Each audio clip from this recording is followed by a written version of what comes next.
Heute zaubern wir gemeinsam einen richtig klassischen Tafelspitz. Mit frischer Meerrettichsoße, einem aromatischen Rote-Beete-Salat aus dem Airfryer und wunderbaren Brühkartoffeln. Dieser Klassiker ist absolut machbar, Schritt für Schritt, ganz entspannt. Und am Ende habt ihr ein Gericht auf dem Teller, das nach richtig viel Liebe und Zeit schmeckt. Also, wir starten mit dem Fleisch, denn das braucht am längsten. Und während es leise vor sich hin simmert, machen wir die Beilagen. Lasst uns loslegen. Unsere erste Aufgabe: Tafelspitz. Hier haben wir die Zutaten für unser Fleisch: Zwiebel, Porree, Karotten, Sellerie, Gewürze und natürlich den Tafelspitz. Als erstes halbieren wir die Zwiebel und rösten sie in einer Pfanne ohne Öl an. Die Schnittflächen dürfen richtig dunkel werden, das gibt später eine kräftige Farbe und Tiefe in der Brühe. Dann waschen wir unser Gemüse, schälen alles grob und schneiden den Porree einmal längs durch.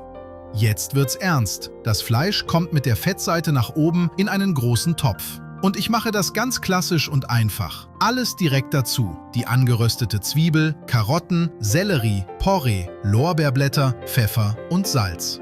Mit etwa 3 Litern kaltem Wasser aufgießen und langsam erhitzen. Wenn der Schaum aufsteigt, schöpfen wir ihn ab. Und ab jetzt gilt: nur leicht simmern lassen, nicht kochen, ungefähr 85 bis 90 Grad. So bleibt das Fleisch schön zart und die Brühe klar. Je nach Größe braucht der Tafelspitz jetzt etwa 2,5 bis 3 Stunden.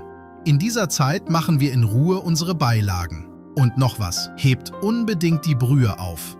Ihr werdet gleich sehen, wie wir sie weiterverwenden. Sie macht das ganze Gericht rund. Unsere zweite Aufgabe: Rote-Beete-Salat aus dem Airfryer.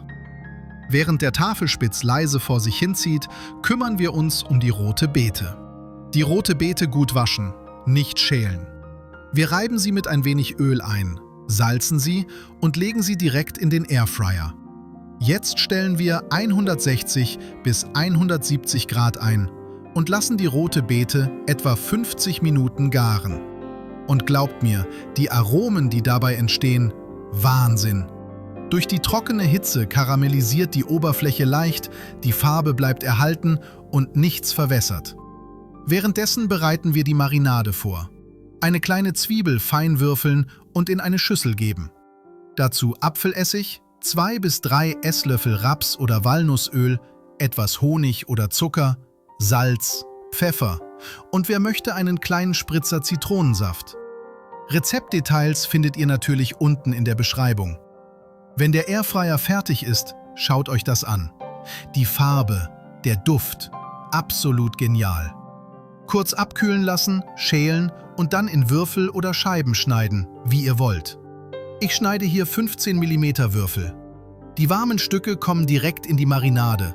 So ziehen sie alles perfekt auf. Zum Schluss Petersilie dazu, gut vermischen. Und der Salat ist bereit zum Anrichten. Nun unsere nächste Aufgabe: Brühkartoffeln. Weiter geht's mit den Brühkartoffeln. Die sind super einfach und meine Kinder lieben sie. Kartoffeln schälen und ebenso Karotten. Wieder in ca. 15 mm Würfel schneiden. Wichtig: immer so schneiden, dass alles stabil auf dem Brett liegt. Jetzt geben wir die Würfel in einen Topf und gießen etwas Tafelspitzbrühe darüber. Nur so viel, dass alles leicht bedeckt ist. Das Ganze lassen wir köcheln, bis Kartoffeln und Karotten weich sind und eine leicht sämige Konsistenz entsteht. Zum Schluss Salz, Pfeffer und frisch gehackte Petersilie dazu. Sehr einfach, aber richtig lecker. Nächste Aufgabe: Meerrettichsoße. Jetzt machen wir die Soße, die perfekte Begleitung zu Tafelspitz.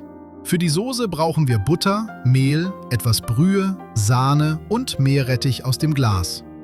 Für die Soße schmelzen wir die Butter und rühren dann das Mehl ein. Kurz anschwitzen, aber nicht braun werden lassen. Zuerst geben die kalte Sahne dazu. Durch die kalte Sahne gibt es keine Klümpchen. Und dann gießen wir mit Brühe auf, rühren alles glatt. Jetzt lassen wir alles ein paar Minuten köcheln, bis die Soße eine schöne, sämige Konsistenz hat. Und ja, ich nehme bewusst Meerrettich aus dem Glas. Ich finde, dass er für Soßen oft sogar besser geeignet ist, weil er stabiler bleibt und sich perfekt einrühren lässt. Frischer Meerrettich verliert in heißen Soßen sehr schnell seine Schärfe, Der aus dem Glas hält die Würze länger. Und zum Schluss rühren wir den Meerrettich, etwas Zitronensaft, Salz und ein wenig Zucker ein. Ganz wichtig, ab hier nicht mehr kochen, damit die Schärfe vom Meerrettich erhalten bleibt. Und nun das Finale. Wir kümmern uns um den perfekten Teller. Nach rund 3 Stunden prüfen wir das Fleisch. Wenn die Gabel leicht hineingleitet, ist es perfekt. 10 Minuten in der Brühe ruhen lassen, dann bleibt es saftig. Jetzt schneiden wir auf, immer gegen die Faser. Ich halbiere mein Stück und schneide es dann leicht schräg auf. Das gibt schöne, zarte Scheiben. Jetzt richten wir an. Ein schönes Stück Tafelspitz auf den Teller, Soße darüber, Brühkartoffeln daneben und ein Löffel von unserem warmen Rote-Beete-Salat. Ein absoluter Genuss. Herzhaft, frisch und wunderbar aromatisch.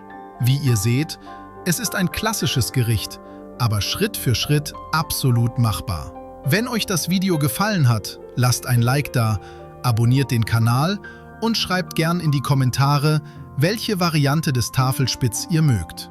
Guten Appetit und bis zum nächsten Mal bei Genuss liebevoll.